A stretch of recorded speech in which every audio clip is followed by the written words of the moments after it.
At a time when most cities held only a few thousand people, Rome had 1 million inhabitants. The entire empire at its height had about 70 million, which likely represented about a third of the global total. For centuries, in other words, about 1 in 70 Romans and 1 in 200 human beings lived in the city of Rome. Rome was far too large to be fed by its hinterland, or even by Italy. From the Middle Republic to the final years of the Western Roman Empire, produce from every part of the Mediterranean basin poured into the imperial city. Olive oil, wine, fish sauce, and luxuries ranging from Indian pepper to hibernating land snails. By one estimate, annual imports of staple foods alone may have exceeded 400,000 metric tons. Of that figure, around half came in the form of the one indispensable part of every Roman's diet: grain.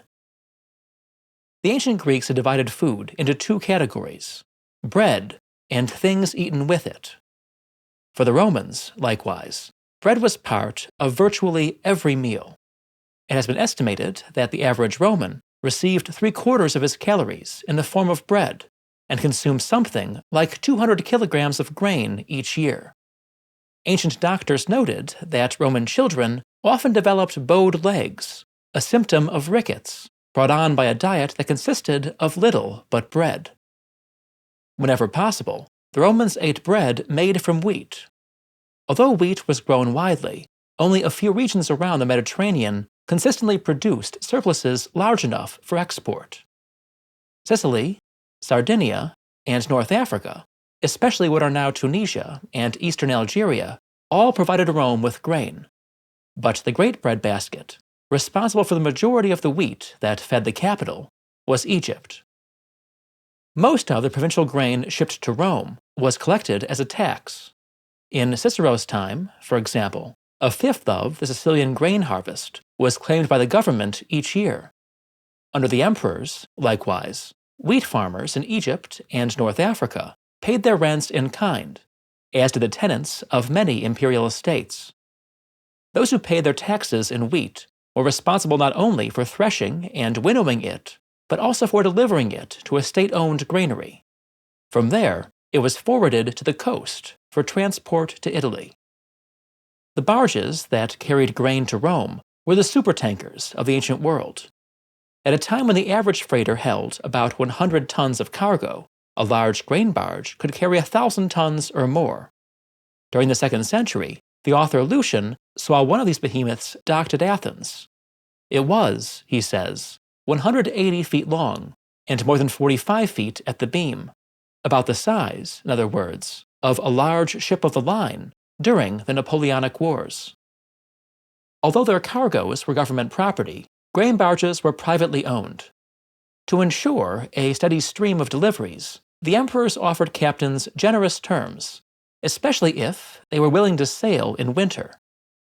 St. Paul was on an Egyptian grain barge bound for Rome when an early winter gale shipwrecked him on Malta.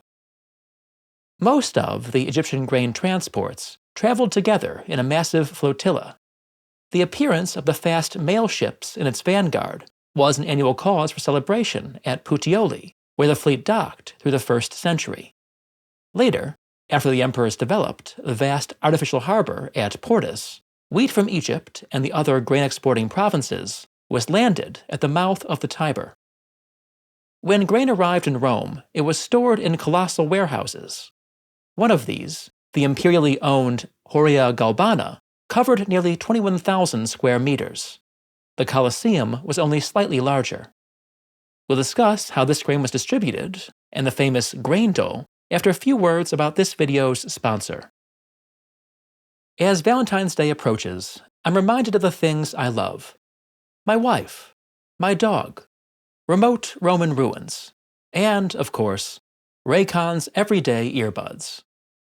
I use the earbuds when I take my dog for walks. Since Raycon's latest model has an impressive 32-hour battery life, I don't have to recharge often. I also appreciate the earbuds' active noise cancellation. Each pair of earbuds comes with a set of different-sized gel tips that allow you to customize your fit. I'm also a fan of the protective case cover which comes in a variety of patterns. I went for Ocean Wave. Besides looking great, the case supports wireless charging. Go to buyraycon.com/toldandstone to get up to 20% off site-wide. That's right, you'll get up to 20% off everything, including all headphones, when you go to buyraycon.com/toldandstone. Returning to our topic. Much of the wheat stored in Rome's warehouses would be dispensed through the famous grain dole. The dole had been introduced in the last years of the Republic when the radical tribune Clodius made grain, already subsidized by the government, free for many members of the Roman plebs. This policy was systematized and refined by Augustus and his successors. Eventually, olive oil, pork, and wine were added. Under the emperors, about 200,000 people, roughly a fifth of Rome's population, received free grain every month. Each recipient was given 5 modii, about 33 kilograms, enough to feed one adult. Far from being a sign of poverty, enrollment in the dole was seen as a status symbol, since only Roman citizens who were longtime residents of the capital were eligible. Some were so proud of being dole recipients that they inscribed the fact on their tombstones. An official list was kept of those on the dole. Everyone on the list received a token, the tessera frumentaria, which they had to present in order to receive their allotment of grain. Distribution took place at the Porticus Minucia on the Campus Martius. Dole recipients presented their token at one of 44 windows on a designated day of the month. The epitaph of one Roman boy, for example, records that he had received grain on the 10th day at window 39. Until the 3rd century, those on the dole brought their grain to bakers to be milled and baked. The tomb of Raycon, who grew rich turning state-supplied wheat into bread, can still be seen just outside the Porta Maggiore. Under Septimius Severus, the state assumed the tasks of milling and baking. Water-powered grain mills were set up at strategic points in the aqueduct system, and daily distributions of bread replaced monthly handouts of grain. Although only a minority of Rome's inhabitants were enrolled in the dole, all benefited from government measures intended to keep grain cheap. In times of crisis, the emperors set maximum prices, limited the quantities that individuals could buy, and increased the amount dispensed by the dole. More generally, imperial officials tried to keep bread abundant and affordable by supervising the activities of shippers and bakers. They also released state grain onto the free market at subsidized prices. The government controlled the grain market so closely because it had to. Any increase in the price of grain threatened the hundreds of thousands who were not on the dole with deprivation or even starvation. Bread riots were a chronic problem. In 75 BC, a hungry mob threatened to lynch the consuls. More than a century later, another mob pelted Claudius with stale crusts. Besides preventing unrest in their capital, the government subsidized the grain market as a way of confirming Rome's status. Directing the surpluses of the whole Mediterranean world to feed a single city was a way of performing imperial power. It was also a way of demonstrating the special status of the Roman people. Under the Republic, and for 3 centuries after Augustus, Rome was the only conceivable center of the empire.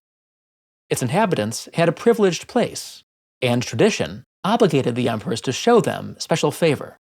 Making bread cheap or free was the best way to do this.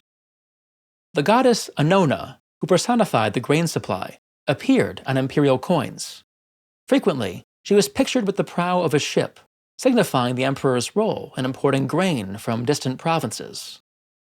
Despite the massive expense of maintaining it, the grain dole survived well into late antiquity. At Constantinople, where a system modeled on Rome's was established by Constantine, the dole persisted until the Persians conquered Egypt. Rome's own dole, ended by the Vandal occupation of North Africa, was revived after the fall of the Western Empire by the Gothic king Theodoric, who understood that being a successor of the emperors meant feeding Rome. You can join me in Rome this June, when I'm leading a tour of some of the city's most fascinating historical attractions. I'm also bringing a group to the spectacular but seldom visited sites of eastern Turkey. You'll find links to both trips in the description. I recently released a new video in my Rome in Review series, which explores movies and shows about ancient Rome. You can watch the whole series on Patreon, linked below. For more historical content, finally, check out my other channels, Told in Stone Footnotes and Scenic Routes to the Past. Thanks for watching.